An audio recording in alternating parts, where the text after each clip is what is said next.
Hello everyone, I am Smita Rao, a mathematics teacher. Today I am excited to share with you all something special.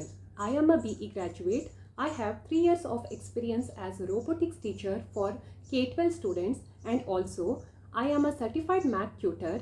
The course which covers mathematical conceptual gaps for K-12 students, and I have 1 year of experience as math tutor. Recently, I have joined GS Technova Institute as a mathematics teacher. Here at GS Technova Institute, we provide high quality online tutoring classes for all the students from class 1 to class 12, covering all the subjects including mathematics for CBSE, ICSE and UB boards.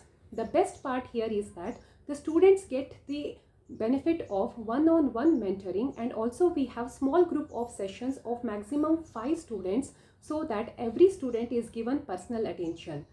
We also offer flexible timings, global SS2 classes and 2 days of free demo sessions so that all the students and parents can experience our teaching style before enrollment. So, if you want to strengthen your mathematical concepts, improve in your problem solving skills and score higher in your exams, I invite you to join me at JS Technova Institute. Thank you. Now, let us try to understand the topic algebra. So, where do we use algebra? हम लोग algebra कहाँ पे use करते हैं? Algebra is that branch of mathematics that mathematizes the relationships between varying quantities. अभी algebra वहाँ पे use होता है जहाँ पे परिवर्तित मात्रा के बारे में संबंध ढूंढने में हेल्प करता है. For example, radii and circumference of the circle. Circumference का इक्वेशन क्या है? 2 पाई आर. सो वो आर के ऊपर डिपेंडेंट हुआ है. और एक और एग्जाम्पल है जहाँ पे हम लोग एंगल ढूंढते हैं. एंगल और जो उसका अपोजिट साइड है वो भी डिपेंडेंट है. जिसका एंगल कम रहता है उसका अपोजिट साइड लेंथ छोटा रहता है. जिसका एंगल बड़ा रहता है उसका अपोजिट साइड का लेंथ जो है होता है बड़ा होता है. वहाँ इसलिए ये एंगल और ये लेंथ है ना, उसका वैल्यू चेंज होता रहता है, और चेंज होने कैसे चेंज होता है वो दोनों के ऊपर डिपेंडेंट है. एक और एग्जाम्पल है जहाँ पे हम लोग टेटर चाहते हैं, वहाँ पे उनका कमाई नहीं तो रेवेन्यू कैसे होता है, कितना टिकट बिकता है उसके ऊपर होता है. यहाँ पे टिकट बिकना और उनका सैलरी वेरिंग है, फिक्स नहीं रहता है. वो दोनों संबंधित है ना. वही हम लोग ये अलजेब्रा कहाँ सभी यूज होता है? साइंटिफिक रिसर्च में और फिनेंसेस में और बहुत सारे फील्ड में यूज होता है. अभी अलजेब्राइक एक्सप्रेशन बहुत इंपॉर्टेंट है. ये अलजेब्रिक एक्सप्रेशंस क्या है? Expressions that contain variables and constants are called algebraic expressions. जो कोई भी एक्सप्रेशन नहीं तो इक्वेशन में जहाँ पे वेरिएबल्स और कांस्टेंट रहता है उसको हम लोग अलजेब्रिक एक्सप्रेशंस बोलते हैं. वेरिएबल्स क्या है वही हम लोग अभी समझा कि वेरिंग क्वांटिटीज जो है ना उसका वैल्यू चेंज होता रहता है. जो फिक्स नहीं रहता उसको वेरिएबल्स बोलते हैं. और जो कांस्टेंट है उसका वैल्यू चेंज नहीं होता, वही रहता है, वो कांस्टेंट है. फॉर एग्जांपल यहाँ पे 4xy माइनस 4y+12 है ना. यहाँ पे एक्स वाई हम लोग वेरिएबल बोलते हैं क्योंकि हम लोग ना इस उसमें हम लोग x का वैल्यू 3 डाल के और y का वैल्यू 2 डाल के सब्सटीट्यूट करके उसका अंदर डाल के हम लोग सॉल्व कर सकते हैं. और x का वैल्यू हमेशा 3 ही रहना ऐसे कंपलसरी नहीं है. अभी x का वैल्यू हम लोग 5 भी डाल सकते हैं और कोई भी नंबर डाल सकते हैं, ऐसे ही y को भी. सो एक्स वाई एम एन जो है यहाँ पे ये सभी वेरिएबल्स है. और ये जो नंबर्स है ना 4, 12, 2 जहाँ पे है यहाँ पे इक्वेशन में वो सभी कांस्टेंट है. क्योंकि इसका वैल्यू कभी चेंज नहीं होता, वो सेम रहता है, इसलिए कांस्टेंट है. Let us now understand what is term of an expression. Now in this equation you can see 4xy minus 4y plus 12. यहाँ पे 4xy जो है 4y से कैसे सेपरेट हुआ है? माइनस से सेपरेट हुआ है. 4y और 12 कैसे सेपरेट हुआ है? प्लस से सेपरेट हुआ है. So what is a term of an expression? जो कोई भी वेरिएबल नहीं तो कांस्टेंट नहीं तो combination of variables and constant जो माइनस या प्लस से सेपरेट होता है. माइनस यहाँ पे माइनस नहीं तो प्लस से सेपरेट होता है, उसको हम टर्म ऑफ एन एक्सप्रेशन बोलते हैं. इस फैक्टर में इस इक्वेशन में हम लोग देखेंगे तो 4xy एक टर्म है और 4y एक टर्म है और 12 एक टर्म है. क्योंकि ये तीनों प्लस और माइनस से सेपरेट हुआ है. That is called as term of an expression. Now what is factors of a term? Okay.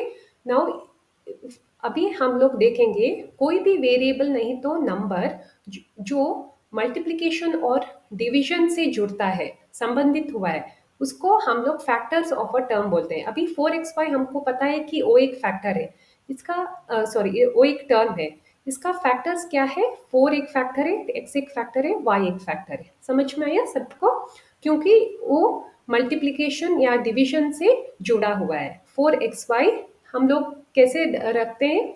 4 into x into Y से वो 4x5 बनता है. ठीक है ना?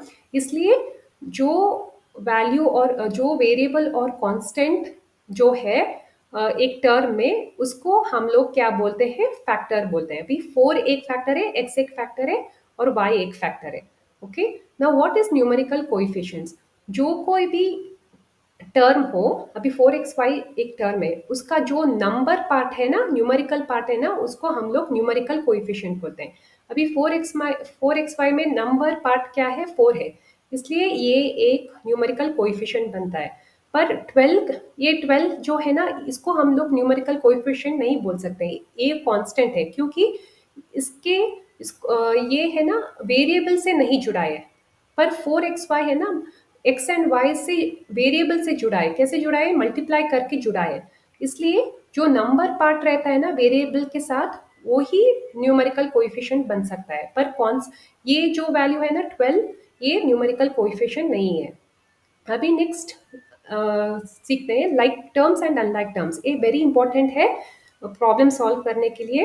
अभी लाइक टर्म्स क्या है? जो कोई भी टर्म, फॉर एग्जाम्पल अभी 4x, एक इक्वेशन लिखता है कि 4xy plus 12xy plus 6y, ये एक अल्जेब्रिक एक्सप्रेशन है. अभी हम लोग देखेंगे कि यहाँ पे 4xy में दो वेरिएबल्स है xy, और यहाँ पे भी दो वेरिएबल्स है और सेम है xy सेम है. इसलिए ये दोनों लाइक फैक्टर, लाइक टर्म्स होता है. अभी यहाँ पे देखेंगे तो ये y है, y और xy are not same, right? y is different from xy. That's why this term is unlike. This is unlike. Okay, this term is unlike term. Okay. अभी इस समझ से हम लोग एक प्रॉब्लम सॉल्व करेंगे. Let me right it.